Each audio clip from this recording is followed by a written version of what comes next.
Assalamualaikum warahmatullahi wabarakatuh. Jumpa kembali ya di pertemuan kali ini, walaupun tentunya dalam suasana COVID-19, tapi alhamdulillah kita bisa bertatap muka, walaupun virtual. Di mana yang sebelumnya pertemuan kita hanya lewat media PPT aja ya, yang dikasih audio masukkan YouTube.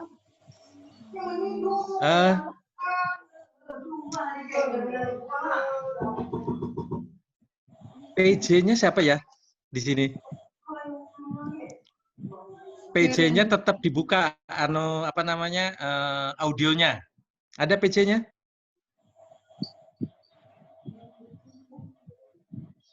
Halo? Atau Muhammad Iqbal, buka coba, audionya buka. Iqbal.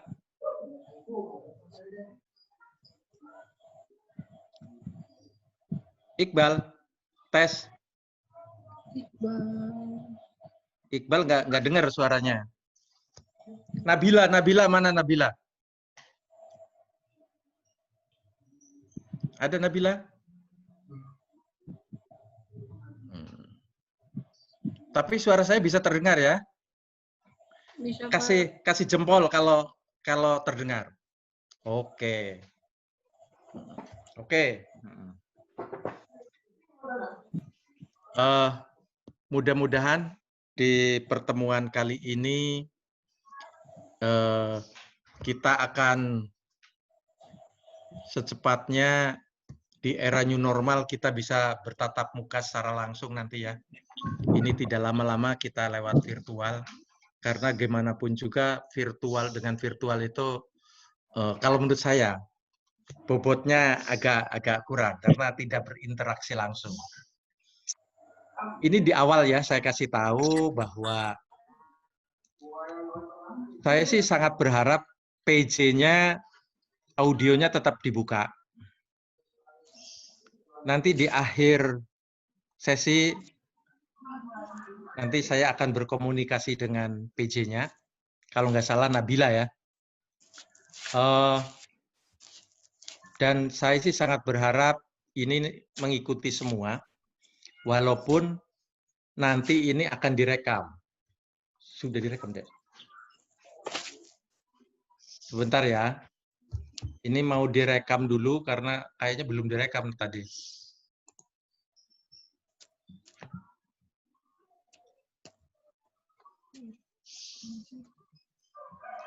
Ini keluar dulu berarti. Ini keluar dulu.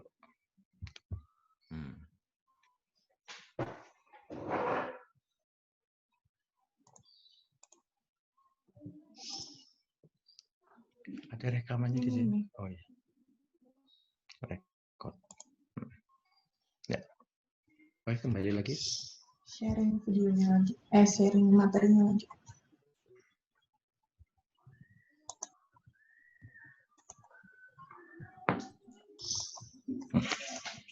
Oke ya.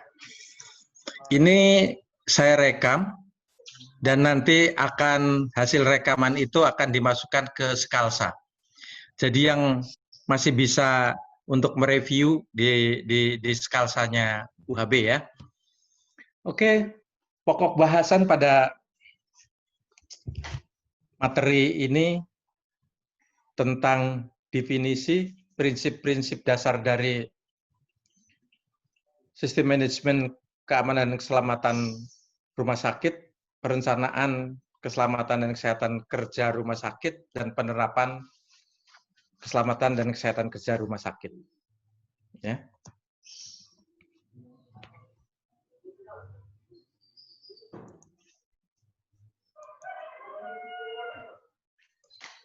Ini latar belakangnya bahwa rumah sakit itu merupakan tempat kerja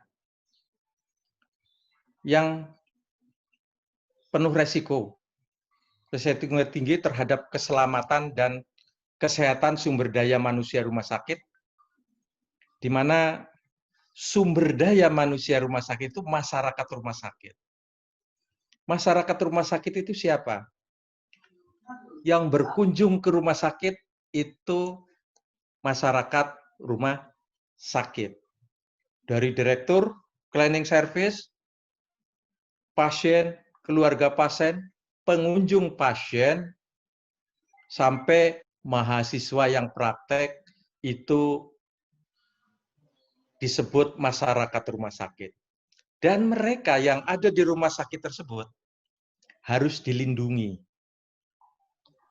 Dan itu merupakan bentuk tanggung jawab dari manajemen rumah sakit, dari korporat. Ya. Dalam rangka pengelolaan dan pengendalian risiko yang berkaitan dengan keselamatan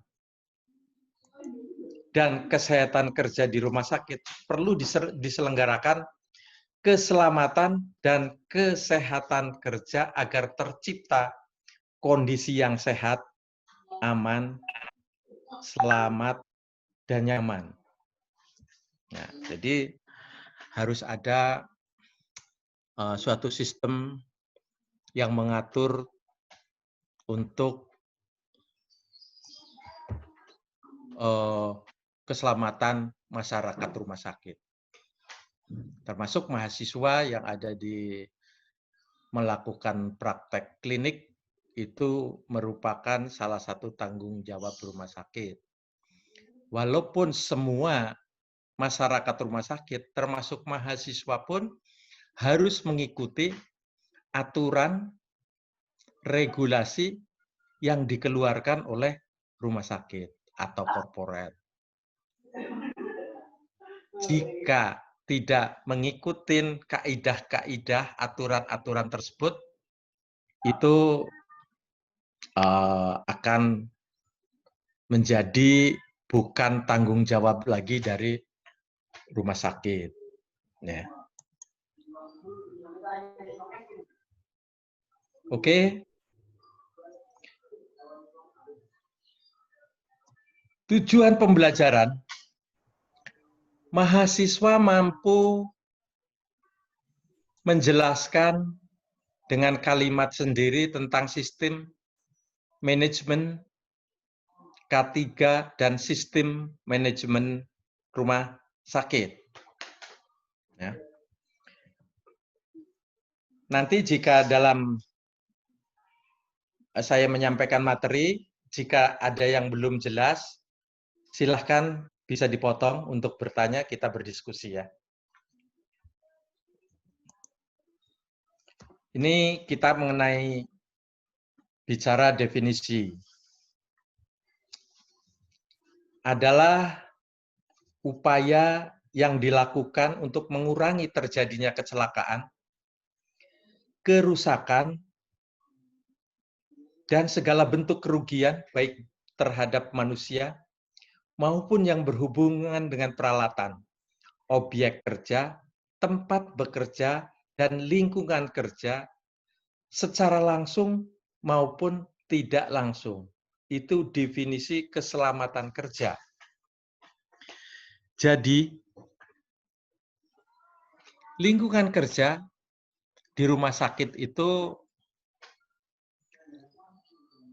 harus di-manage, ditata bagaimana caranya supaya tidak menimbulkan kerugian terhadap masyarakat yang ada di situ. Contohnya terkait dengan anestesi itu, jangan sampai contohnya mesin anestesi, aparat anestesi, aparatus ya, mesin anestesi, jangan sampai membahayakan kita, jangan sampai juga membahayakan pasien. Kalau kita misalnya, volume gas anestesi ada kebocoran, yang seharusnya dengan 2 volume persen pas untuk maintenance bahkan 1%, misalnya agent anestesi halotan atau etran atau flutan atau yang lainnya itu misalnya 1% bisa untuk menidurkan pasien, tapi harus dibuka di situ 3%. Yang 2 ternyata mesinnya terjadi kebocoran. Berarti itu sama aja membius kita. Tapi jangan sampai juga mesin zat anestesi yang 1%, yang keluar ya harusnya 1%. Jangan sampai settingnya 1%, yang keluar itu 2%. Berarti pasiennya akan lebih dalam tidurnya. Monitoringnya harus ketat. Makanya terkait dengan alat, itu sekarang harus dikalibrasi. Ada badan yang mengelola tentang kalibrasi mesin. Dicek dan nanti dikasih label bahwa mesin itu aman untuk digunakan. Ya. Itu definisi dari keselamatan kerja. Jadi kita harus aman, masyarakat lain atau yang dihadapi kita dalam hal ini kita objeknya adalah pasien, berarti pasien juga harus aman. Ya. Jangan sampai kita itu niatnya membius pasien, malah justru kita terbius. Ya. Kalau kita terus-terusan menerus dengan dampak dari gas anestesi, salah satunya misalnya jenis halotan, itu termasuk hepatotoksik, ya, akan merusak fungsi hati. Makanya harus sesuai, harus terkalibrasi. Nah, ini definisi terhadap kesehatan kerja. Adalah upaya peningkatan dan pemeliharaan derajat kesehatan yang setinggi-tingginya bagi pekerja di semua jabatan, pencegahan dan penyimpangan kesehatan yang disebabkan oleh kondisi pekerjaan, perlindungan pekerjaan, dan resiko akibat faktor yang merugikan kesehatan. Penempatan dan pemeliharaan pekerja dalam suatu lingkungan kerja yang mengadaptasi antara pekerjaan dengan manusia dan manusia dengan jabatannya. Ya. Ini intinya kesehatan kerja, bahwa kita itu harus dalam kondisi prima,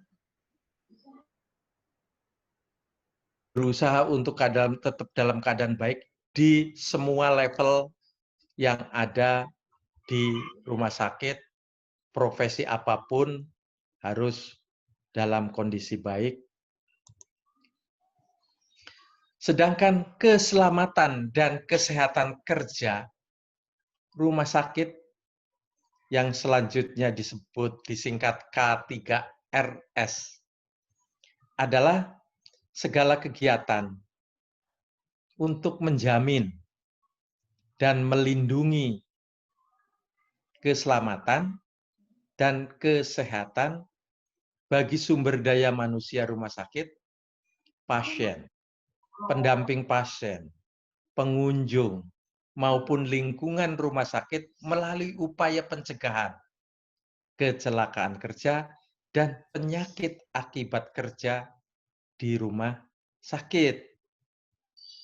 Jadi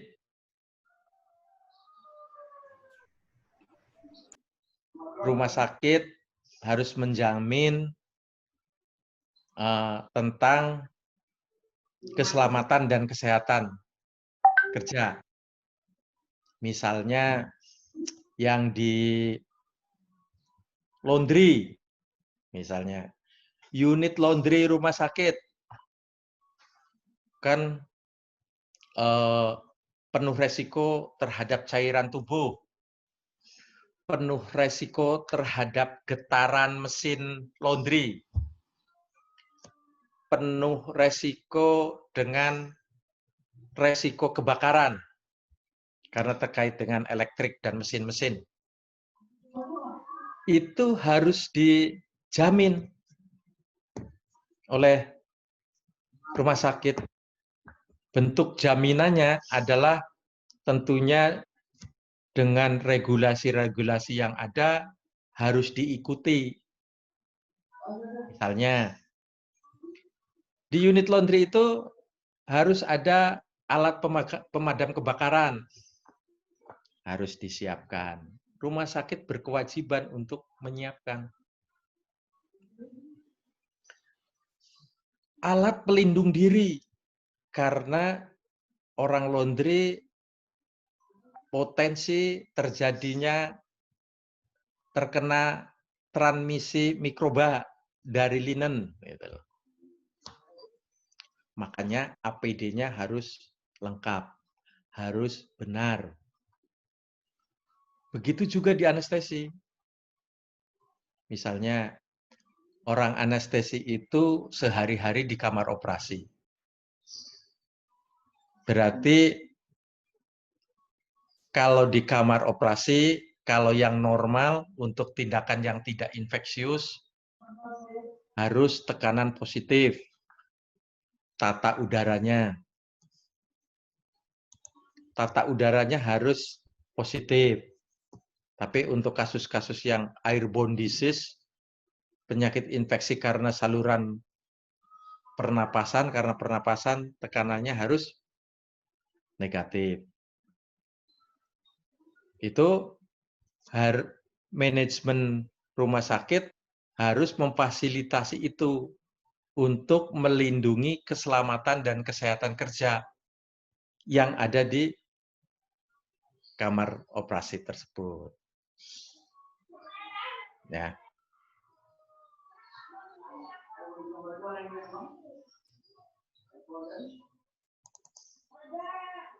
Sistem manajemen keselamatan dan kesehatan kerja. Rumah sakit yang selanjutnya disebut SMK 3 rumah sakit.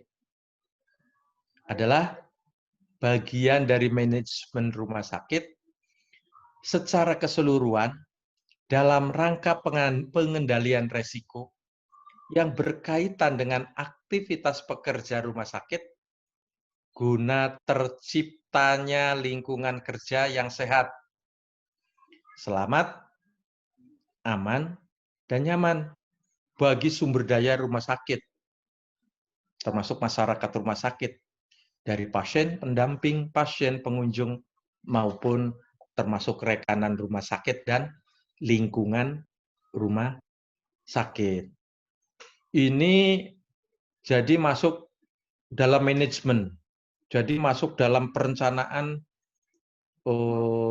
rumah sakit. Ini betul-betul menjadi tanggung jawab manajemen rumah sakit. Contohnya, terkait dengan lingkungan rumah sakit. Masyarakat sekitar rumah sakit harus aman dengan adanya rumah sakit.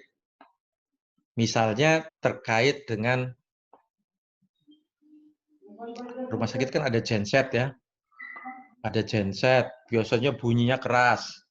Itu gimana supaya masyarakat sekitar rumah sakit tidak terkena polusi bising. Berarti pusat gensetnya harus jauh dari area pasien. Supaya pasien yang lagi dirawat tidak bising. Itu salah satu contohnya.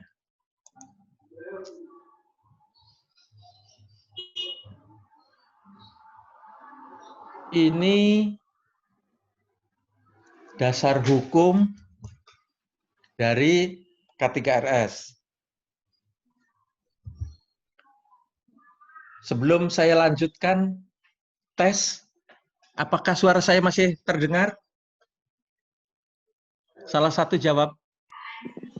Masih Pak, masih. Oke. Masih Pak, masih Pak. Oke, terima kasih ya, terima kasih. Kita lanjut ya. Siap. Dasar hukum. Jadi dasar hukum ini yang menjadi landasan tentang keselamatan kerja. Ini aturan dibuat oleh pemegang kekuasaan. Berarti manajemen rumah sakit, corporate, itu harus mengikuti aturan-aturan yang ada. Yang pertama, Undang-Undang Nomor 1 Tahun 70 tentang Keselamatan Kerja. Yang kedua, Undang-Undang Nomor 13 tentang Ketenagakerjaan. Undang-Undang Nomor 36 Tahun 2009 tentang Kesehatan. Dan selanjutnya terkait dengan Peraturan Menteri tentang K3 di Fasyankes. Dan peraturan-peraturan lain yang terkait dengan kesehatan kerja. Dan ini harus diikuti dasar hukumnya. Akan lebih baik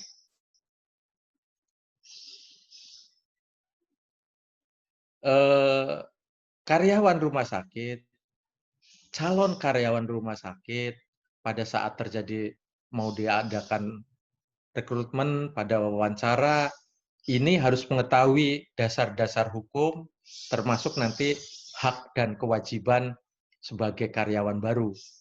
Jadi harus memahami itu dari siapapun. Ini bukan kedepannya sangat bagus ini sekarang, apalagi dunia ada dalam genggaman ya.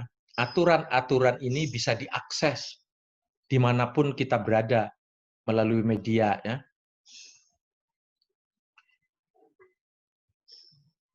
Dari hal tersebut itu mengatur tentang tugas dan tanggung jawab perusahaan, institusi, karyawan, instansi, syarat-syarat K3 di tempat kerja, mengatur sanksi hukum jika terjadi pelanggaran. Aturan-aturan tersebut intinya ini mengatur tentang yang sebelah kanan itu.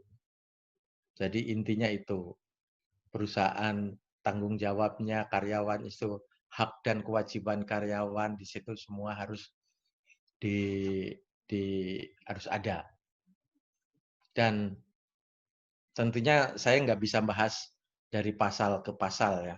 Silahkan dari adik-adik mahasiswa sebagai bahan diskusi, misalnya bisa membahas masalah undang-undang, masalah peraturan menteri, itu bisa aja diajukan diskusi kelompok gitu.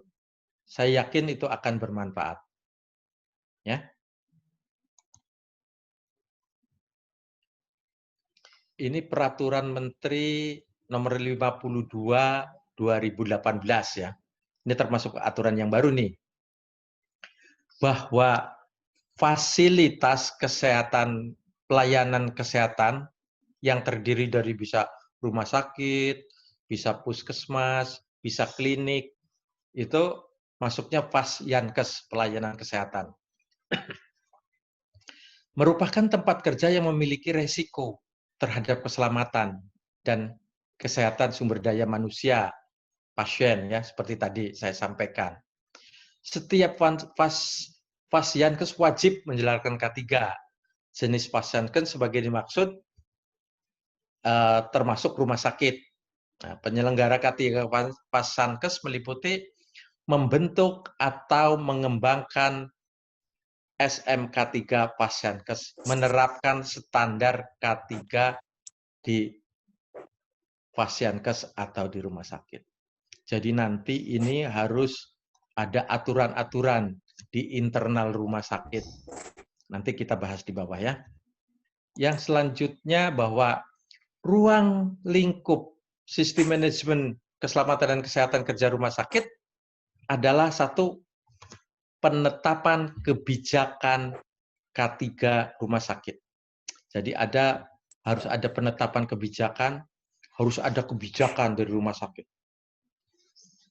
tentang tugas pokok dan fungsinya, siapa orangnya, siapa bentuk organisasi di dalam rumah sakitnya, apakah bentuknya instalasi atau bentuknya komite, itu bisa. Ada kebijakannya. Ada perencanaan Jadi harus ada program kerja dari SMK 3 itu, termasuk anggaran. Perencanaan itu tentunya termasuk didasarkan atas kejadian-kejadian, misalnya kecelakaan kerja, itu harus dimasukkan juga, masuk dalam perencanaan. Perencanaan setiap ada rekrutmen pegawai baru, rumah sakit berkewajiban memberikan orientasi, berkewajiban memberikan pemeriksaan karyawan sebelum bekerja. Dan yang selanjutnya setiap berkala. Berkala bisa setiap tahun, bisa setiap 2 tahun, itu tergantung kebijakan internalnya rumah sakit. Tapi yang lazim sekarang, karena ini pun dituntun oleh ketentuan di akreditasi, bahwa setiap pekerja, setiap petugas, setiap karyawan baru harus diperiksa kesehatannya. Walaupun itu tergantung internal dari rumah sakit, terutama untuk ada yang standar semua karyawan, ada yang standar untuk misalnya di anestesi, di radiologi, di tempat-tempat yang infeksius, itu nanti ada disesuaikan dengan tugas yang akan dihadapi. Pelaksanaan rencana, ini pelaksanaannya rencana itu nanti dalam bentuk, bisa dalam bentuk SPO ya. Pemantauan dan evaluasi, ini normatif dalam suatu manajemen pasti ada pelaksanaan, dalam pelaksanaan nanti dievaluasi hasilnya bagaimana. Peninjauan dan peningkatan kinerja, ini tentunya dasarnya hasil dari evaluasi tersebut.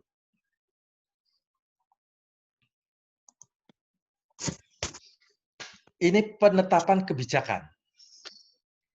Ditetapkan secara tertulis dengan keputusan kepala atau direktur, tergantung dari rumah sakitnya. Kalau punya tentara itu biasanya punya tentara nasional, biasanya namanya kepala. Tapi kalau RSUD, baik milik provinsi maupun punyanya kabupaten, biasanya namanya direktur. Dan kebijakan tersebut harus disosialisasikan ke seluruh sumber daya manusia rumah sakit. Jadi jika nanti ada kebijakan tentang keselamatan kerja, itu bentuknya dalam bentuk SK, surat keputusan direktur, itu harus disosialisasikan. Bisa surat itu ditujukan kepada unit-unit, nanti kepala unitnya akan mensosialisasikan kepada yang di bawahnya. Sehingga dengan adanya penetapan kebijakan itu semua memahami. Jadi kalau ada yang terkait dengan keselamatan kerja,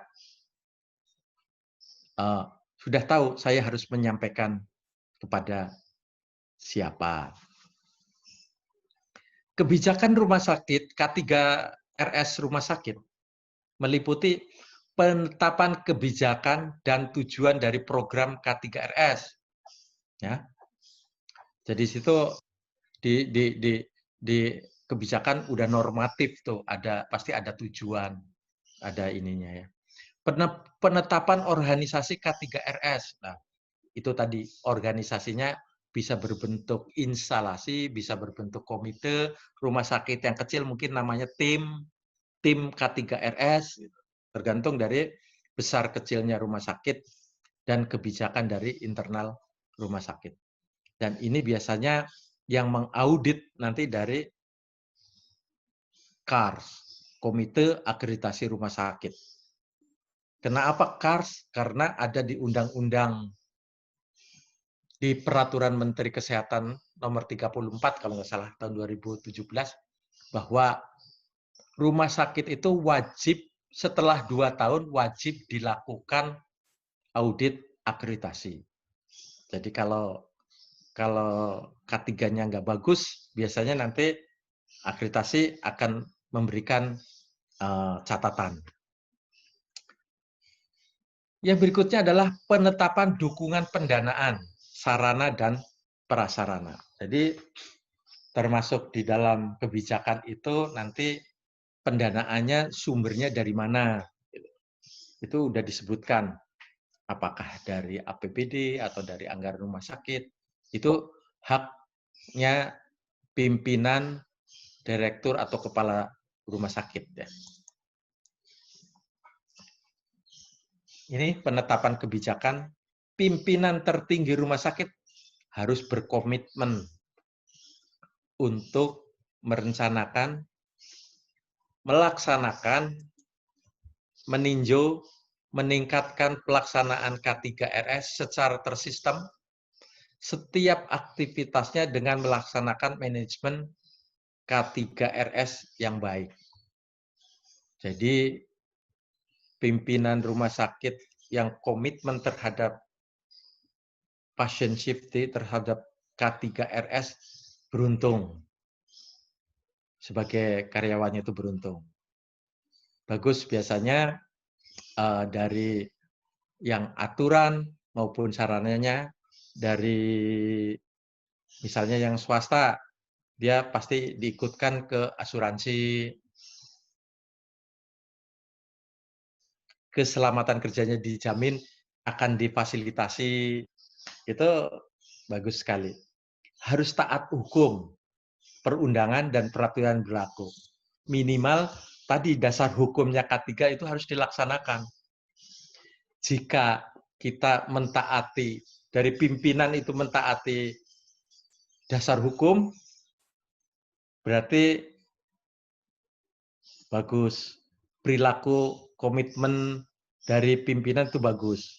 Termasuk kita, nanti kan dari manajemen membuat aturan lagi ke bawah tuh. Bentuknya bisa panduan, bisa bentuknya SPO, standar prosedur operasional ya, atau SOP. Itu pun kita sebagai karyawan juga harus mentaati aturan-aturan itu, ya. Siapa tahu di antara adik-adik nanti pasti ada yang dalam posisi sebagai karyawan, siapa tahu nanti dalam posisi sebagai manajer. Tergantung posisinya di mana. Saya pesan, kalau jadi manajer, bagian dari manajemen, berkomitmenlah tentang keamanan dan keselamatan kerja, supaya melindungi teman-teman yang ada di lapangan. Pimpinan rumah sakit termasuk jajarannya ini, bertanggung jawab untuk mengetahui ketentuan peraturan perundang-undangan yang berlaku untuk difasilitasi dan untuk fasilitas rumah sakit. Jadi saya kira tadi seperti saya sampaikan, berkewajiban deh bahwa bagian dari manajemen harus memahami itu dan memfasilitasi. Misal terkait di ruang infeksius, berarti tekanannya harus negatif. Harus ada monitoring bahwa tekanannya itu negatif di situ. Di kamar operasi misalnya. Oh, di kamar operasi harus tekanannya positif. Di kamar operasi harus ada tempat duduk juga. Supaya, karena kalau operasinya lama harus duduk. Jangan sampai duduk di lantai rumah sakit. Karena kalau duduk di lantai rumah sakit, gas anestesi berat jenisnya lebih berat daripada udara. Dia akan turun. Dia akan melayang-layang di bawah 60 cm di atas permukaan lantai. Jika kita duduk di lantai dasar rumah sakit, di lantai rumah sakit atau di lantai kamar operasi, berarti sama aja kita menghirup zat anestesi yang dikeluarkan dari mesin anestesi. Makanya saya berpesan, nanti di kamar operasi jauhilah duduk-duduk di lantai rumah sakit, di lantai kamar operasi, itu semua untuk keselamatan kerja kita, bukan semata-mata dari estetika, dari semata-mata dari keindahan ya. Walaupun itu perilaku biasanya itu di zaman saya ya dulu. Saya kira untuk ke depan sudah tidak ada. Saking capeknya akhirnya pada tiduran di lantai kamar operasi ya. Itu jangan diikutin lah hal-hal yang itu. Disosialisasikan dengan tepat saat rapat pimpinan, saat koordinasi, spanduk, banner, poster, audiovisual dan lain-lain. Bahkan mungkin sekarang media sangat bagus, bisa aja melalui YouTube ya, disosialisasikan. Karena semua sekarang orang siapa sih yang nggak punya gadgets? Ya, itu bentuk sosialisasinya melalui audiovisual sekarang sangat mudah. Bahkan di tempat kerja saya sekarang, dengan adanya COVID, semua jomineran seperti sekarang. Walaupun rapat internal rumah sakit. Sudah dimulai itu. Prinsipnya physical distancing dan social distancing. Ya.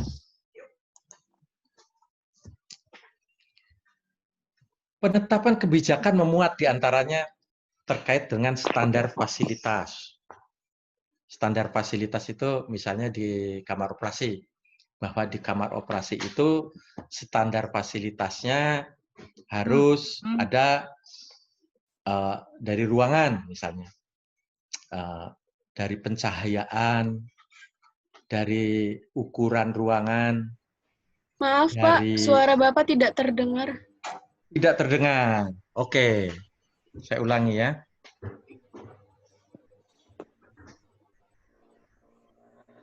Sebentar.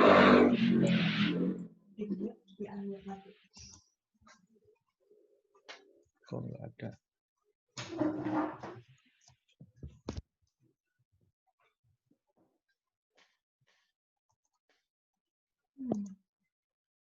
Ini dulu deh. Ini dulu deh.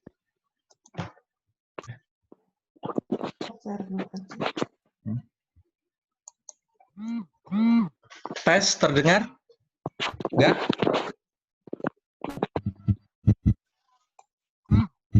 Terdengar. Jelas, Pak. Jelas. Jelas. Oke. Oke ya. Tolong jika ada yang nggak jelas, nggak apa-apa, silahkan sampaikan ya. Ini standar fasilitas. Ketentuan di kamar operasi itu fasilitasnya harus ada apa di situ. Kamar operasi harus ada meja operasi, harus ada lampu operasi, harus ada dorongan, tata udaranya harus bagus, ya, harus ada APD dari ujung kepala sampai telapak kaki. Itu harus ada APD, penggunaan APD tergantung tindakan apa yang kita kerjakan. Itu standar fasilitas itu termuat di dalam pedoman pelayanan yang sudah. Standar prosedur operasional itu juga harus ada di kebijakan dalam bentuk pedoman. Ya. Prosedur operasional gimana? SPO semua tindakan yang kita kerjakan di kamar operasi, misalnya di kamar operasi kita bisa rekomendasi, harus ada SPO-nya. Yang paling sederhana, gimana sih SPO-nya memposisikan pasien? Bagaimana SPO-nya memberikan premedikasi? Kalau untuk skupnya rumah sakit yang besar, tentunya SPO tentang kunjungan pasien, SPO tentang menunggu pasien, SPO tentang operasional genset jika mati listrik, SPO waiting listnya orang mau periksa gitu loh. Jam poliklinik, nah, misalnya kayak gitu. Kalau terkait dengan keselamatan kerja ya ada terkait SPO, genset, kebakaran, dan tata kelola ruangan supaya jika terjadi hal yang tidak diinginkan bisa diakses, memudahkan evakuasi, itu harus ada SPO-nya. Pengembangan pendidikan juga harus ada, karena pengembangan pendidikan itu update. Karena 2 tahun yang lalu dengan sekarang bisa berbeda. 1 tahun yang lalu belum ada COVID, kita bekerja seperti biasa.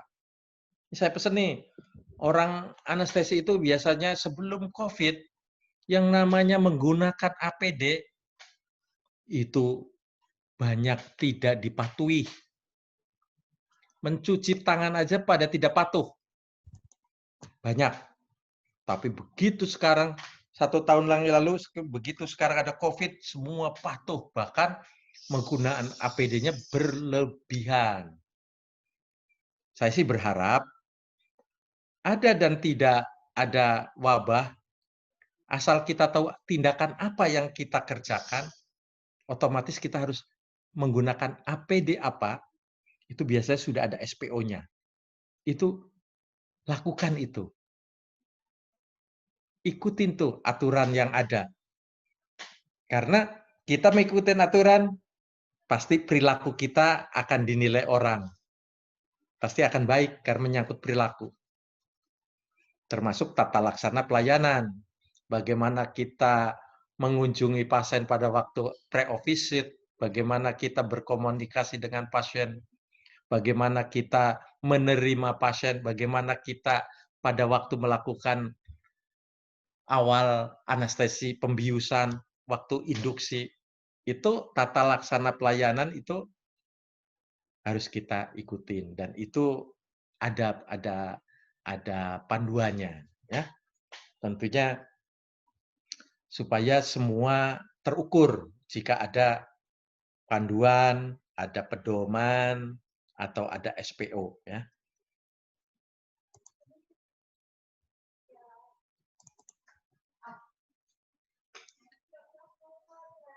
Penetapan organisasi. Rumah sakit harus membentuk atau menunjuk 1 unit kerja fungsional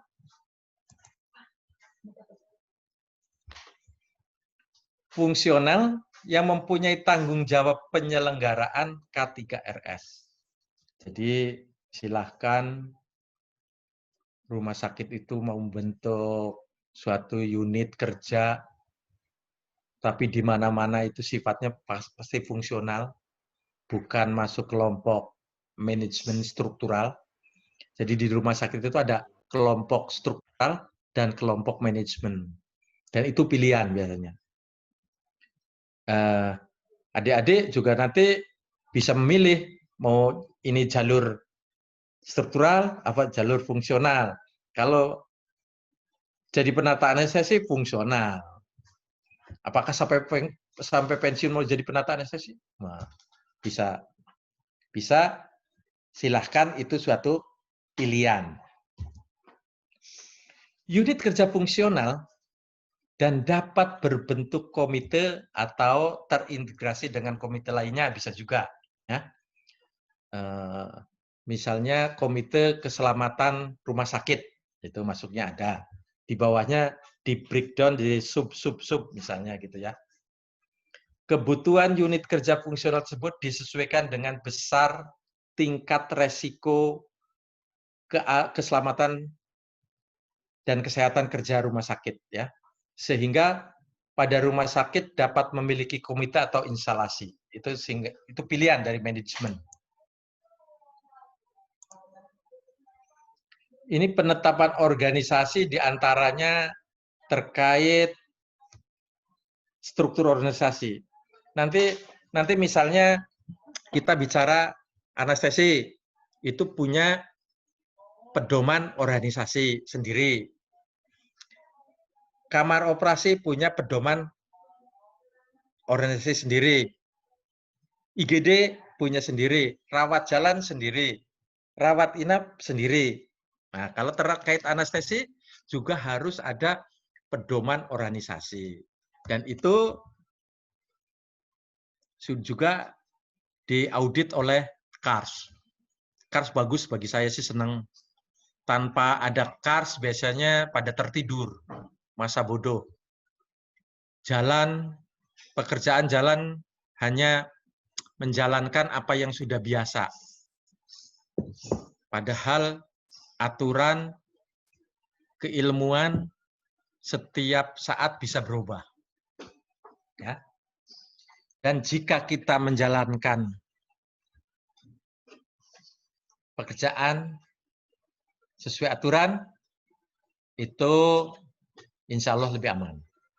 Dan juga ada struktur K3RS, ya. K3RS jadi ada struktur organisasinya, K3RS, anestesi ada, kamar operasi, K3 juga ada struktur organisasinya. Ya. Dari urean jabatan, tata hubungan kerja, laporan kinerja, dan lain-lain.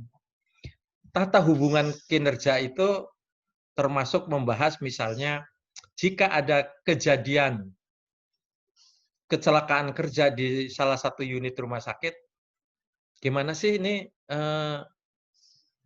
pertolongannya? Ya, misalnya ada pekerja yang dinas di kamar operasi habis menyuntik, memberikan obat menggunakan spade lewat IV lain atau selang infus, tahu-tahu pada saat menutup spade kita tertusuk. Ternyata pasiennya HIV positif, HIV-nya positif, HIV AIDS. Nah, itu gimana caranya memberikan pertolongan kepada pekerja yang tertusuk jarum? Itu tata hubungan kerjanya harus ada di situ. Sehingga jelas tidak begitu ada tertusuk jarum atau ada kecelakaan misalnya betulin listrik, tersengat listrik, harus gimana gitu. Tentu prosedurnya harus di pertolongannya harus gimana, pembiayaannya gimana, itu semua ada di pedoman-pedoman tersebut. Termasuk laporan. Laporan sih itu kewajiban dari suatu manajemen ya. Nih perencanaan dibuat berdasarkan manajemen risiko. Ya. Peraturan, perundangan, dan persyaratan lainnya. Jadi perencanaan itu kita mengacu kepada aturan-aturan.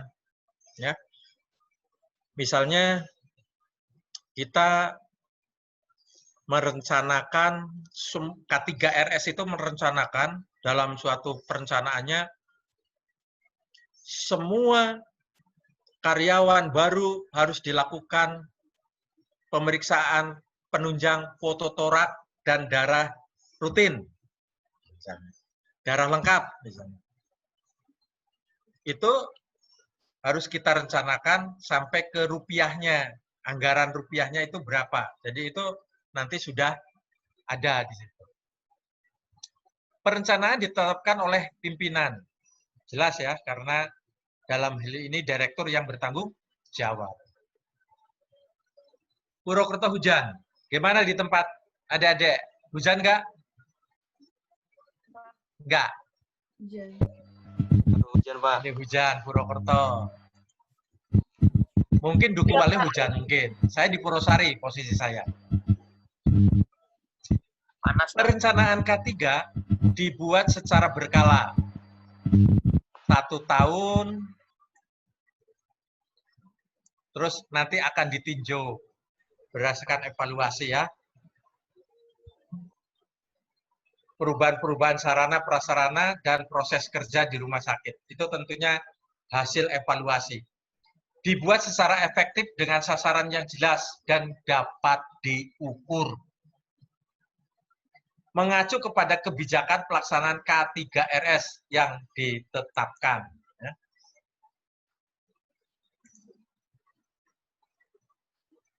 Ini penerapan K3RS adalah dilaksanakan berdasarkan rencana yang sudah ditetapkan, dan pengendalian risiko K3RS meliputi manajemen risiko K3RS, keselamatan dan keamanan di rumah sakit, pelayanan kesehatan kerja, pengelolaan B3, pencegahan dan pengendalian kebakaran, pengelolaan berdasar prasarana rumah sakit dari aspek K3, pengelolaan peralatan medis, dan kesiapsiagaan menghadapi kondisi darurat bencana. Ini penerapan K3 di suatu rumah sakit, nggak di dalamnya ini, ya. Tinggal kita mengelola dari 8 item ini. Tentunya ini bisa berjalan jika ada dukungan dari SDM yang kompeten, ya, dengan dan sarana prasarana yang ada, tentunya anggaran yang memadai, ya. Ini manajemen risiko, ya. Langkah-langkah manajemen risiko nih adanya persiapan, penentuan tanggung jawab ini ya, identifikasi bahaya potensial ya.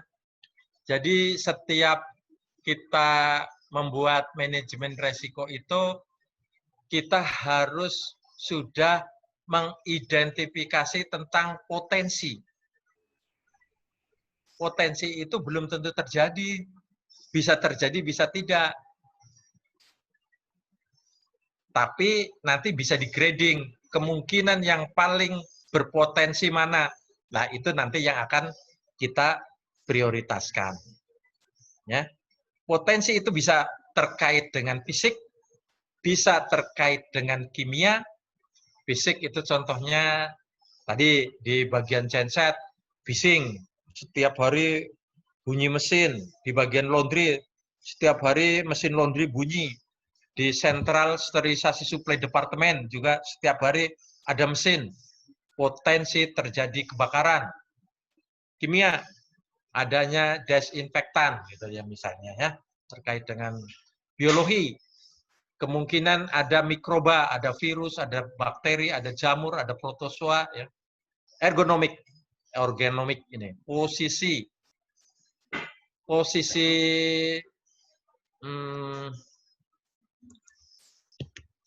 biasanya lebih banyak ergonomik itu teman-teman perawat bedah. Dia operasi berdiri, operasi bedah torak, bedah neurosurgery, bedah saraf, itu biasanya operasinya lama sampai 6 jam, itu berdiri.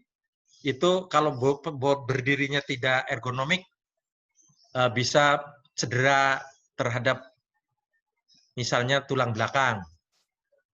Kalau anestesi sebetulnya tidak di ergonomik, tapi dalam hal terkait dengan beban ya, memindahkan pasien, memposisikan pasien. Kalau posisi kita nggak benar, itu bisa juga membuat cedera terkait dengan kita. Ya, sorry ya, minum dulu ya.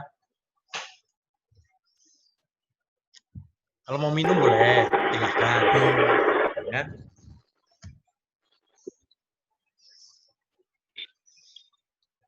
Juga identifikasi terkait dengan elektrikal dan mekanikal dan lain-lain.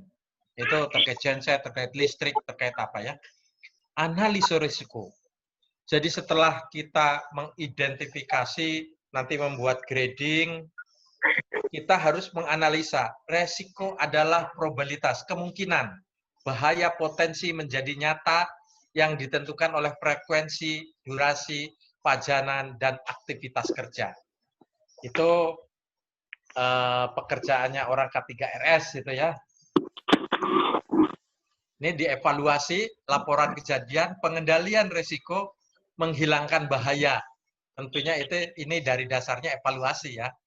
Dan dikomunikasikan pada rapat-rapat koordinasi.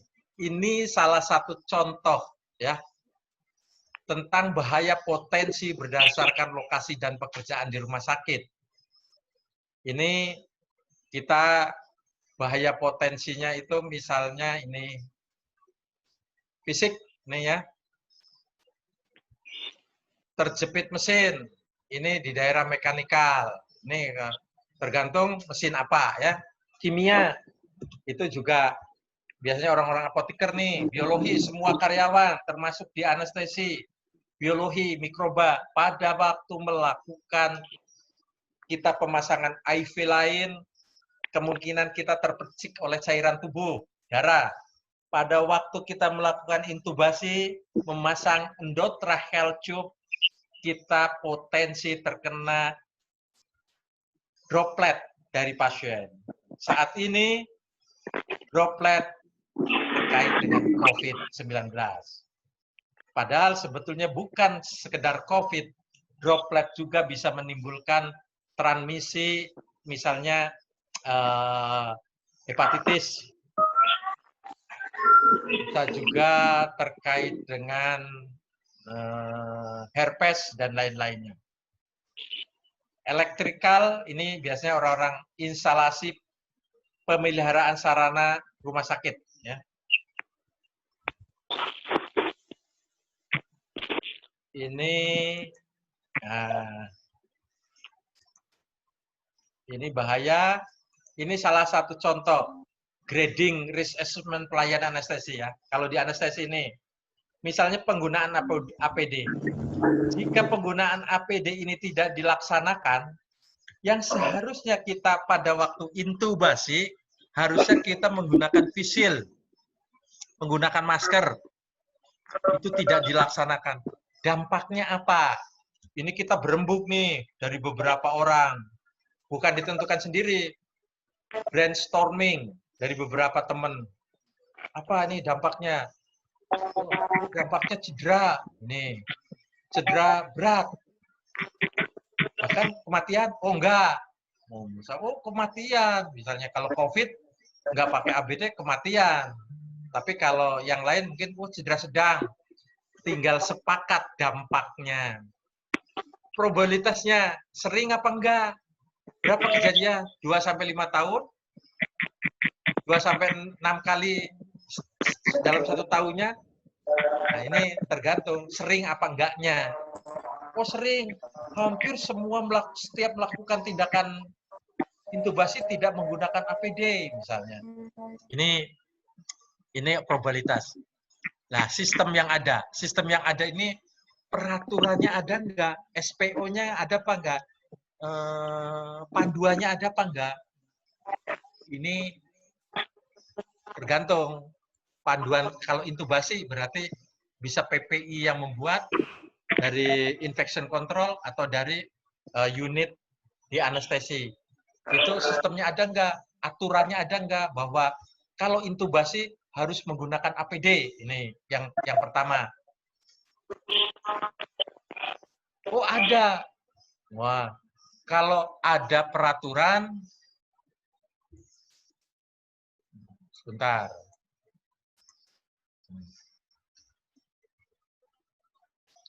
Kalau ada peraturan, fasilitas dan dilaksanakan, nilainya 1. Ada peraturan dan ada fasilitas, tidak selalu dilaksanakan, nilainya 2. Gini, nilainya ini. Itu dan seterusnya. Ini hanya sekedar contoh grading risk assessment, kemungkinan yang terjadi. Ya. Ini setelah itu baru kita menjadi diprioritaskan. Yang nomor 1, penggunaan APD, nomor 3 apa, nah ini tujuannya apa, tujuan khusus, dan seterusnya. Ini bukan pekerjaannya orang anestesi, ini pekerjaannya orang K3RS, ya. Tapi adik-adik juga harus tahu nih hal-hal semacam itu. Minimal termasuk untuk pengetahuan. Keselamatan dan keamanan rumah sakit nih, tujuannya untuk mencegah terjadinya kecelakaan. Segera mempertahankan kondisi aman bagi sumber daya masuk rumah sakit itu dari direktur sampai cleaning service, dari pasien sampai penunggu pasien. Ini tujuannya untuk mencegah terjadinya kecelakaan dan cedera serta mempertahankan kondisi yang aman. Ini terkait dengan keselamatan rumah sakit, kita pun sama harus mengidentifikasi resiko seluruh rumah sakit. Ya. Pemetaan wilayah, misalnya resiko daerah mana, oh ini zona daerah pasien infeksi, oh di daerah identifikasi penilaian resiko, oh ini pasien-pasien untuk bangsal jiwa misalnya. Ini upaya pengendalian dan pencegahan kejadian yang tidak aman, misalnya terkait dengan setiap troli berangkar harus ada pengaman, harus ada pemadam kebakaran, harus ada APD, harus ada APD yang menahan bising, APD apron, radiasi, itu harus keselamatan rumah sakit. Ini kesehatan kerja meliputi promotif, preventif, dan kuratif. Nah, ternyata pemberian makanan tambahan, PMT, ya, kalau disebut, kalau biasanya pemberian makanan tambahan. Nih, kayak sekarang musim COVID, teman-teman yang dinas di isolasi dapat PMT, kebugaran, pembinaan mental. Jadi ada siraman rohani, ada kebugaran, senam sebelum melaksanakan pekerjaan atau setelah duduk sekitar 3 jam, nanti harus berdiri, kita melakukan kebugaran, itu juga ditentukan sudah diatur dalam kesehatan kerja. Preventif, bekerja di tempat yang berisiko, pemeriksaan sebelum bekerja. Kuratif, itu memberikan pengobatan.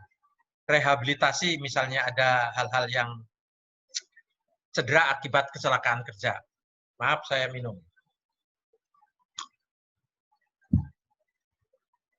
Itu ya, ini terkait pengelolaan bahan bakar yang berbahaya. Nih, radiasi, nih bahan berbahaya dan beracun. Ini radiasi.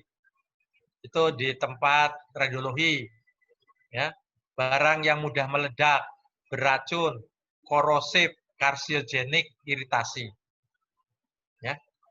Ini limbah B3, infeksius, benda tajam, farmasi, radioaktif, sistostatik. Sistostatik itu obat-obat kanker ya.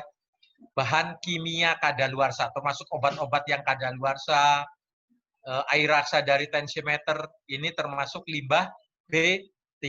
Ini limbah beracun. Ini harus ada panduannya, harus ada SPO-nya. Gimana cara membuangnya, gimana cara mengelolanya, gimana cara mengelola termasuk memusnahkannya. Itu jangan sampai membahayakan di rumah sakit.